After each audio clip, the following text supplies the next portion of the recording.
.ca. Re-bienvenue à On s'investit. Je suis maintenant en compagnie de Geneviève Blouin, qui est la présidente d'Altervest. Bonjour Geneviève. Bonjour. Alors, cette semaine, dans le cadre de votre présentation, vous allez nous parler d'une technique d'investissement, si on veut, qui est la répartition d'actifs alternatifs balancés. Donc, il y a plusieurs personnes à la maison qui doivent se dire, mais qu'est-ce que c'est? Alors, c'est quoi la différence? Ça consiste en quoi, finalement, cette méthode-là d'investissement? Alors, c'est une répartition d'actifs, dans le fond, qui ressemble un petit peu à la méthode traditionnelle de répartition d'actifs, c'est-à-dire celle qu'on connaît très bien, qu'on appelle 60-40 couramment, qui implique avoir 60 de son portefeuille en actions et 40 de son portefeuille en obligations.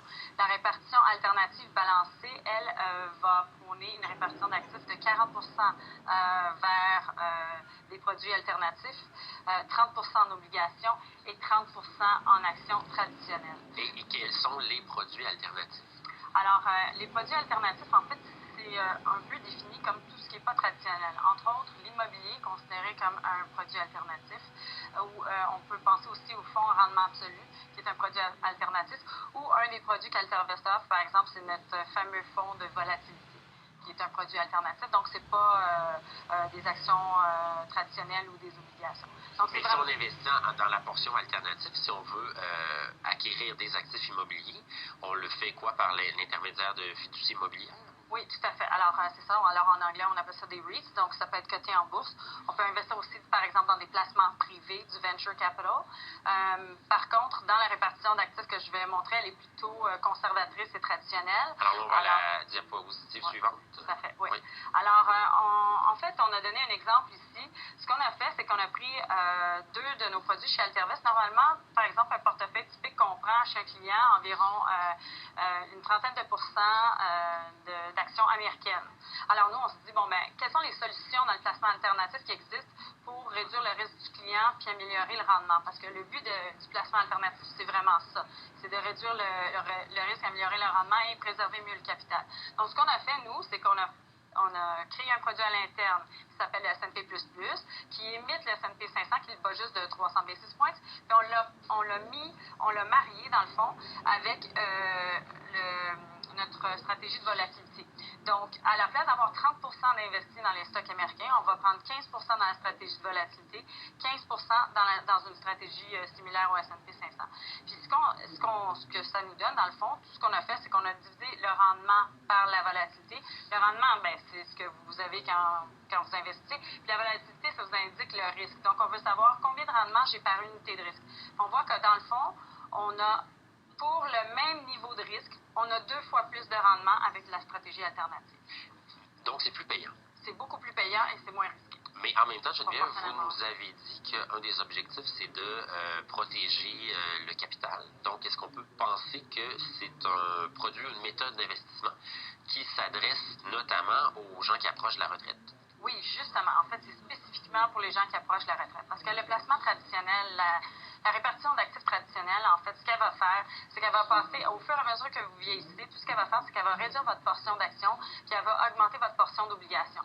Or, en ce moment, les obligations, ben, ils ont des faibles, les taux d'intérêt sont très faibles, donc il y a plusieurs obligations qui n'arrivent même pas à avoir un rendement réel, donc un rendement qui est supérieur pour battre l'inflation. Donc, si les clients augmentent la portion de leur portefeuille investi en obligations, ils s'appauvrissent par rapport à l'inflation.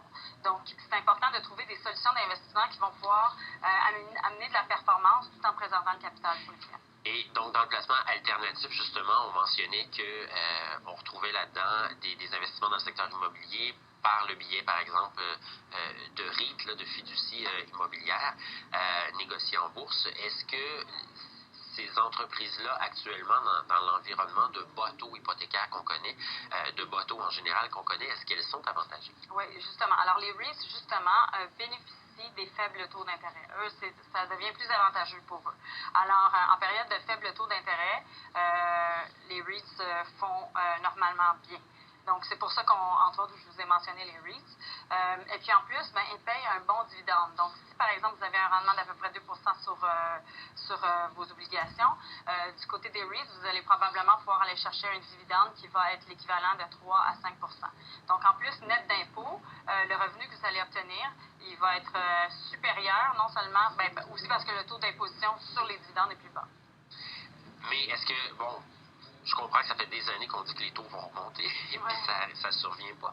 Mais le jour où ça va survenir, est-ce que justement dans cette portion alternative, on devrait peut-être penser à remplacer l'immobilier par un autre produit alternatif?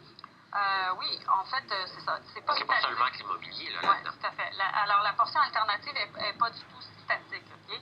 On la remanie selon notre perception du marché. Donc, si on pensait que les taux allaient augmenter, par exemple, à ce moment-là, on voudrait peut-être liquider notre position en option et aller vers un autre secteur ou un autre type de produit.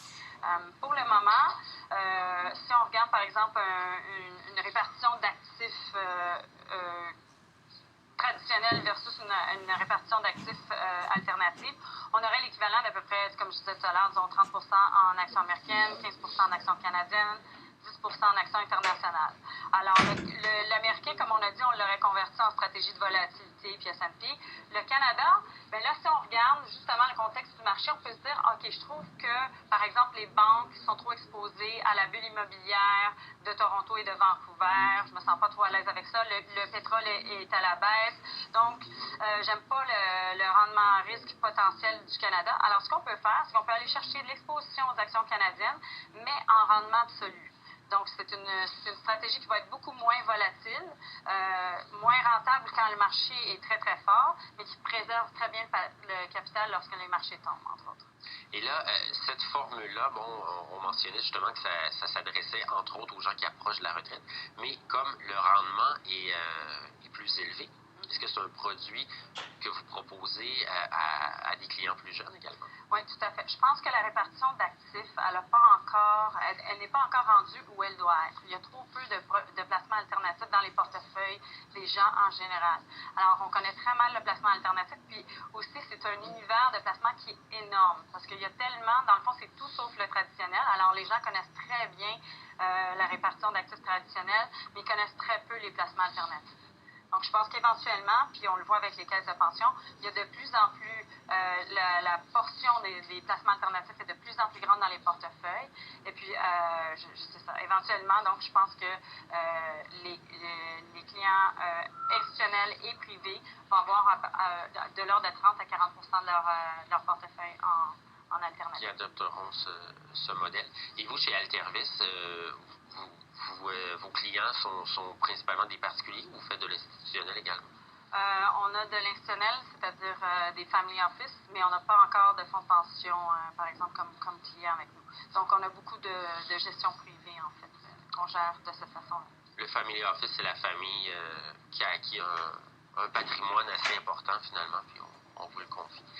Et pensez-vous que ça va prendre du temps avant que la répartition alternative, finalement, prenne davantage d'ampleur dans le marché?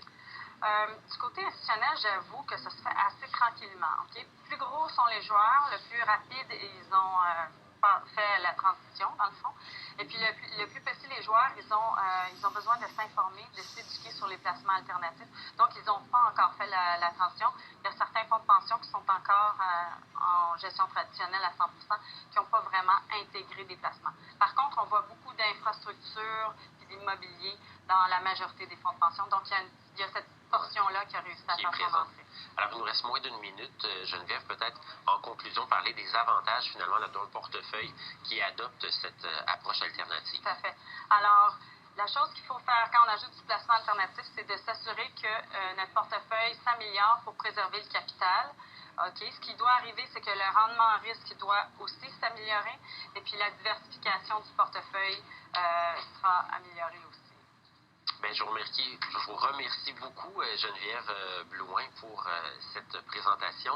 Madame Blouin, qui est présidente d'Altervest, alors qui nous parlait bien sûr là, de cette méthode d'investissement qui est différente finalement. C'est donc la répartition d'actifs alternatifs balancés.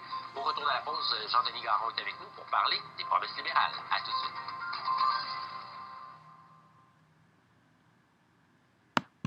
Pour joindre l'émission On s'investit.